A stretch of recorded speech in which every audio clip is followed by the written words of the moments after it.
जय श्री जगन्नाथ। मो YouTube channel तरफर समस्त को स्वागत जनाई आरंभ करुछि अष्टम श्रेणीर कविता शिक्षा दीक्षार अभ्यास कार्यक्रम। भल लगिले निश्चय गोटे लाइक करिवे। प्रथम करी देखुथले मो चैनल को सब्सक्राइब करने को भूलिबे नहीं। तेबे आसंतु आरंभ करिवा अभ्यास कार्य। प्रश्न नंबर 1। आस कथबार्ता हेबा। क श्रीरामंक पितांक नाम कौन? उत्तर श्रीरामंक पितांक नाम दशरथ। प्रश्न नंबर ख श्रीरामंक सहित आउ किए किए वन को जाइथिले बा वनवास को जाइथिले? उत्तर श्रीरामंक सहित तांको पत्नी सीता एवं अनुज भाई लक्ष्मण वनवास को जाइथिले।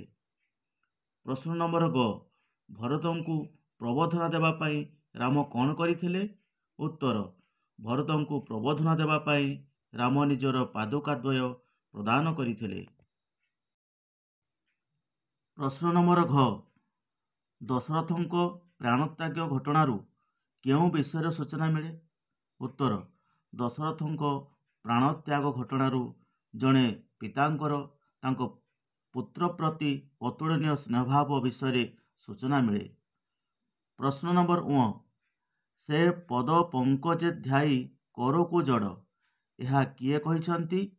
उत्तर से पद पंकजे ध्याई करकु जड़ यह कवि वैष्णव पाणी कहिसंती।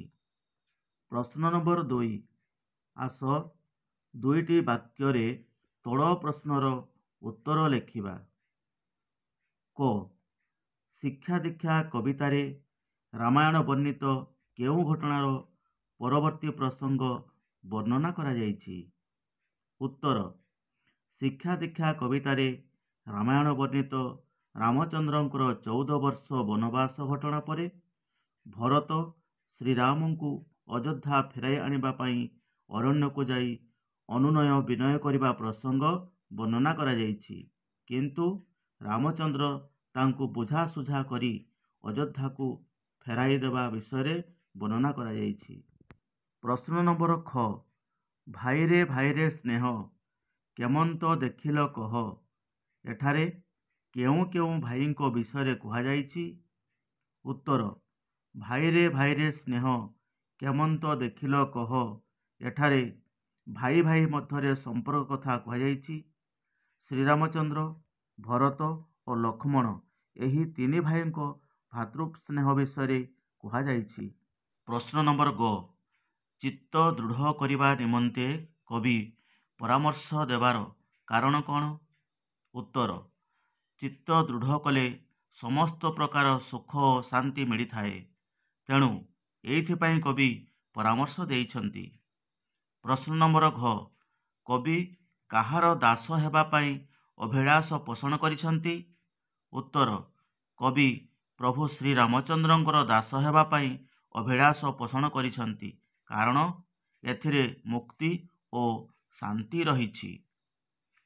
प्रश्न नंबर उ काहा करुणारू हनुमान सुवर्णगढ़ को जिणी पारिथिले? उत्तर हनुमान थिले प्रभु रामचंद्रंकर परम भक्त, तेणु श्रीरामंकर करुणारू हनुमान सुवर्णगढ़ को जिणी पारिथिले। प्रश्न नंबर 3 आस 100 ରୁ 120 शब्द मध्य तल प्रश्न गुड़िकर उत्तर लेखिबा। क शिक्षा दीक्षा कवितारू आमर जहा जहा शिक्षा करिवार अछि वर्णना करी लेखिबा। उत्तर शिक्षा दीक्षा कवितार कवि हेउछंती गणकवि वैष्णव पाणी। एही कविताटी तांको रचित राम वनवास गीतनाट्यरू संगृहीत करा जाइछि। एही क्षुद्र कविता माध्यमरे से आमको पौराणिक आधारित अनेक शिक्षणीय कथा गुड़िक कहिछंती।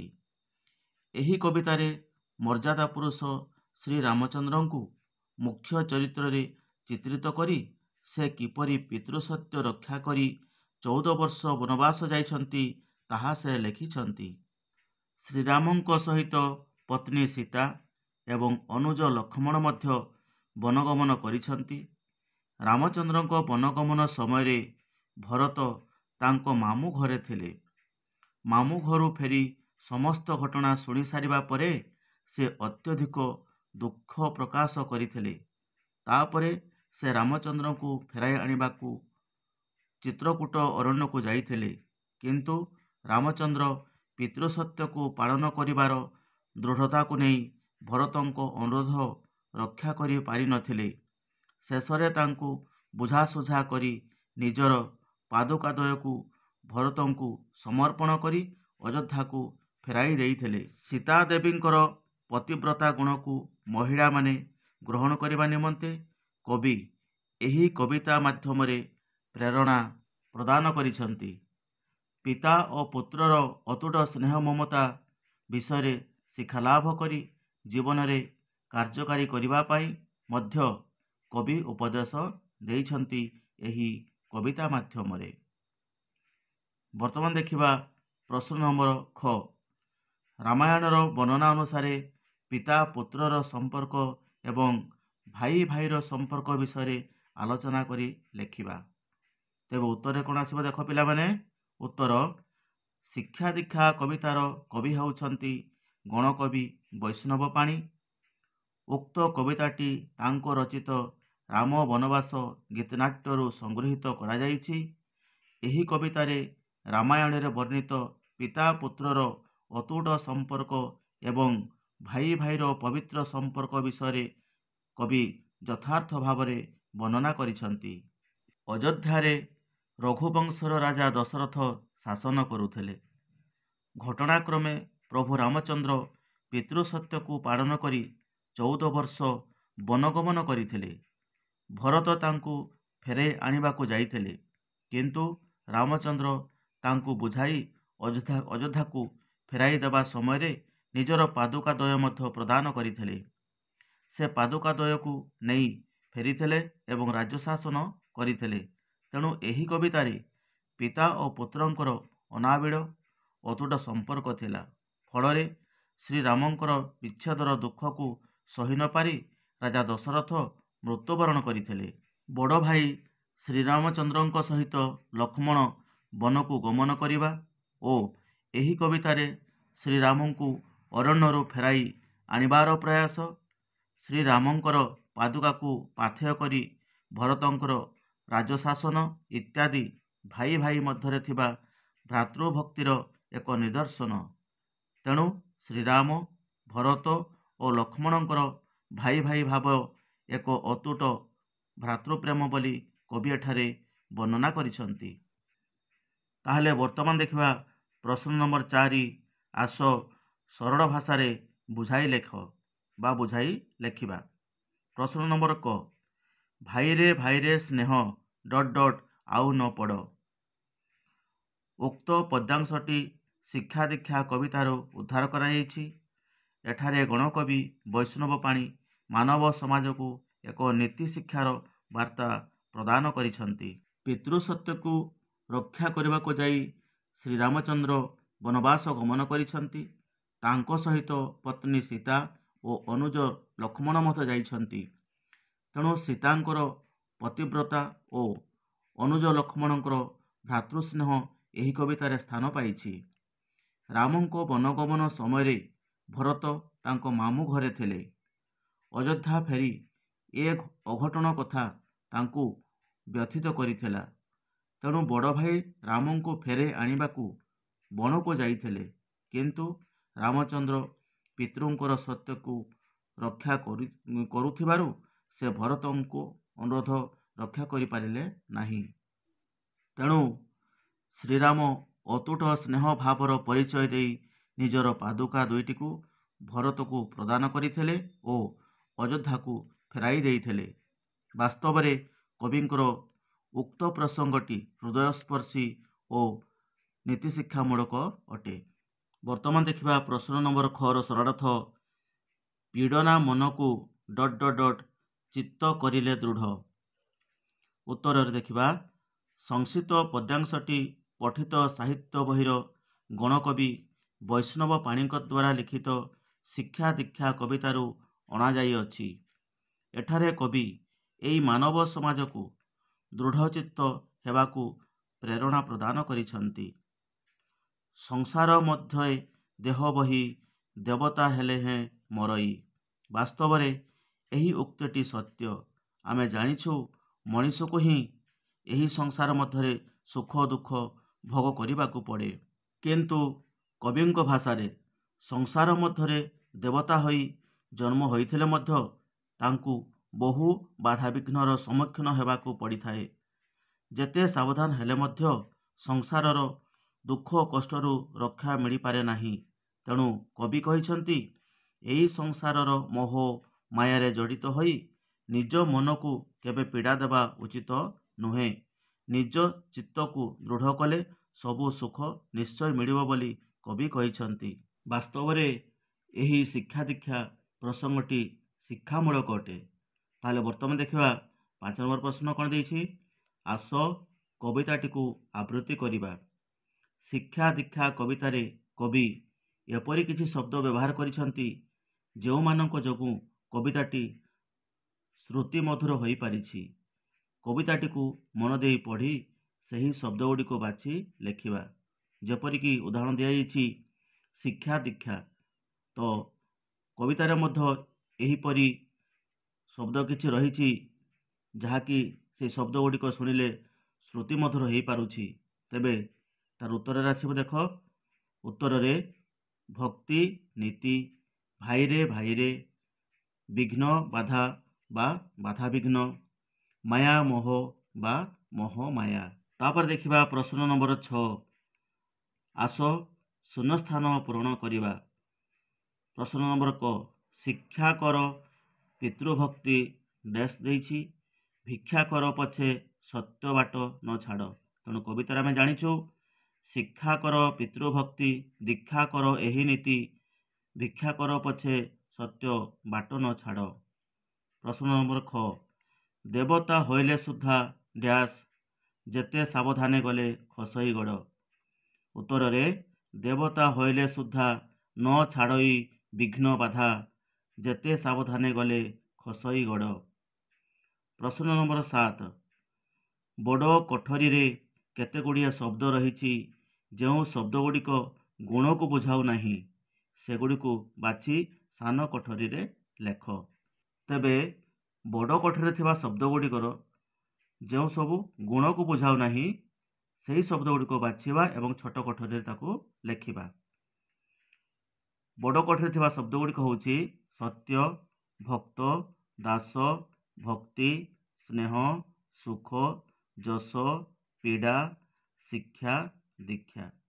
ତେବେ ବର୍ତ୍ତମାନ ବାଛିବା। ଉତ୍ତରରେ ସତ୍ୟ ହେଉଛି ଯାହାକି ଗୁଣକୁ ବୁଝାଉ ନାହିଁ, ଭକ୍ତ ଗୁଣକୁ ବୁଝାଉ ନାହିଁ, ଦାସ ଗୁଣକୁ ବୁଝାଉ ନାହିଁ, ସୁଖ ଗୁଣକୁ ବୁଝାଉ ନାହିଁ, ଯଶ ଗୁଣକୁ ବୁଝାଉ ନାହିଁ, ପୀଡ଼ା ଗୁଣକୁ ବୁଝାଉ ନାହିଁ, ଶିକ୍ଷା, ଦୀକ୍ଷା ଏସବୁ ଶବ୍ଦ ଗୁଡ଼ିକ ଗୁଣକୁ ବୁଝାଉ ନାହିଁ। ତେଣୁ ଏଗୁଡ଼ା ତାର ଉତ୍ତର ହେବ। ବର୍ତ୍ତମାନ ଦେଖିବା ପ୍ରଶ୍ନ ନମ୍ବର 8। ତଳେ ଦିଆଯାଇଥିବା ଉକ୍ତି ମଧ୍ୟରୁ ଯେଉଁଟି କବିଙ୍କର ପରାମର୍ଶ ନୁହେଁ ବୋଲି ଭାବୁଛ ତାକୁ କୋଠରୀ ମଧ୍ୟରେ ଲେଖ।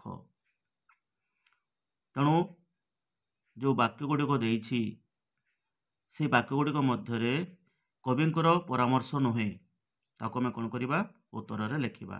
ତ ପ୍ରଶ୍ନ କ'ଣ ଦେଇଛି, ସତ୍ୟର ବାଟ ନ ଛାଡ଼ିବା ପାଇଁ। ଖ ପ୍ରଶ୍ନ, ଅହଙ୍କାରରେ ନ ପଡ଼ିବା ପାଇଁ। ଗ ପ୍ରଶ୍ନ, ଚିତ୍ତ ଦୃଢ଼ ନ କରିବା ପାଇଁ। ଘ ପ୍ରଶ୍ନ, ସୁଯଶ ଲୋଡ଼ିବା ପାଇଁ। ତେବେ ୟାରି ମଧ୍ୟରୁ ଉତ୍ତରଟି କ'ଣ ହେବ ନା ପ୍ରଶ୍ନ ନମ୍ବର ଗ, ଚିତ୍ତ ଦୃଢ଼ ନ କରିବା ପାଇଁ। ପ୍ରଶ୍ନ ନମ୍ବର 9। ସ୍ନେହର ବାଡ଼, ମମତାର ଡୋର, ସ୍ନେହର ସୂତା, ବିଘ୍ନ ବାଧା, ଭାଇ ଭାଇ, ପିତା ପୁତ୍ର, ମାୟା ମୋହ, ଦୃଢ଼, ଚିତ୍ତ, ଭକ୍ତି, ସତ୍ୟ ଶବ୍ଦ ବା ଶବ୍ଦପୁଞ୍ଜକୁ ନେଇ କବିତାଟିଏ ରଚନା କରିବା। ତାହେଲେ ଦେଖ ପିଲାମାନେ, ମୁଁ ଗୋଟେ କବିତା ରଚନା କରିଛି ଏବଂ ତାକୁ ସୁନ୍ଦର ସ୍ୱର ଦେଇ ମଧ୍ୟ ଆବୃତ୍ତି କରିଦେଉଛି। ସ୍ନେହର ବାଡ଼ କରରେ ଦୃଢ଼, ମମତାର ଡୋର ଦେଇ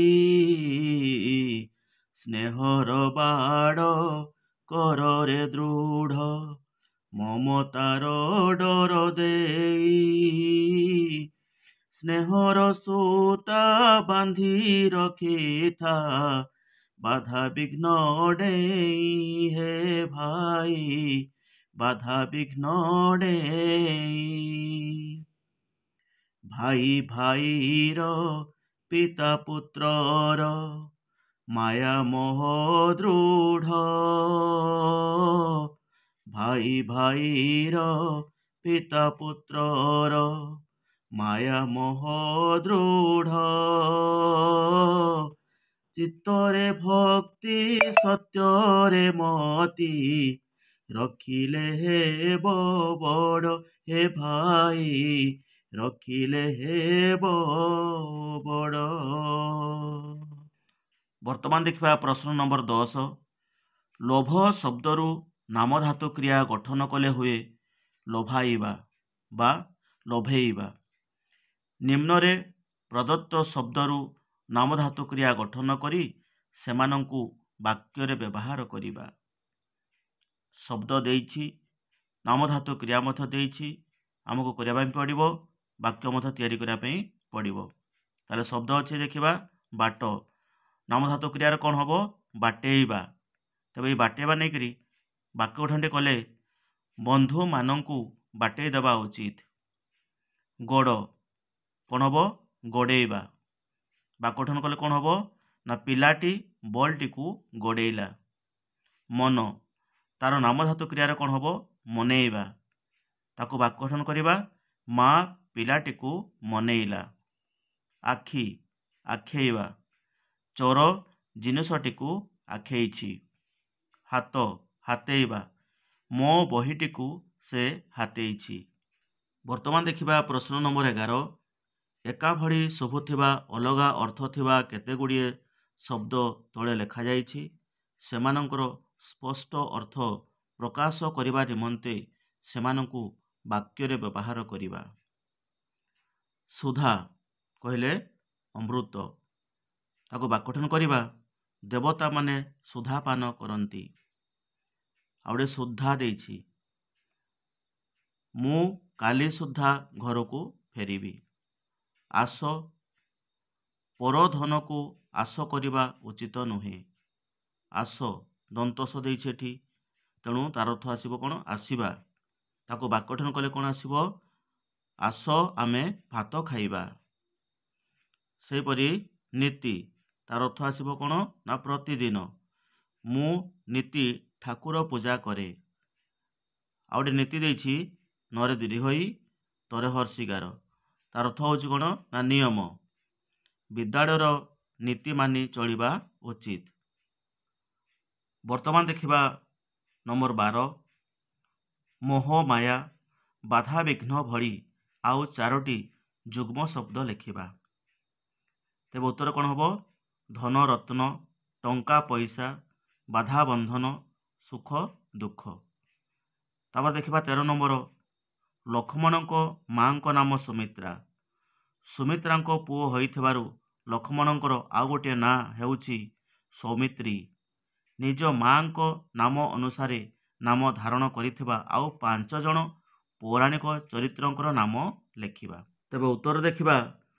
କୁନ୍ତୀଙ୍କ ପୁତ୍ର କୈନ୍ତେୟ, ପୃଥାଙ୍କ ପୁତ୍ର ପୃଥୁ, ବିନୀତାଙ୍କ ପୁତ୍ର ବୈନେତେୟ, ରାଧାଙ୍କ ପୁତ୍ର ରାଧେୟ, ଗଙ୍ଗାଙ୍କ ପୁତ୍ର ଗାଙ୍ଗେୟ।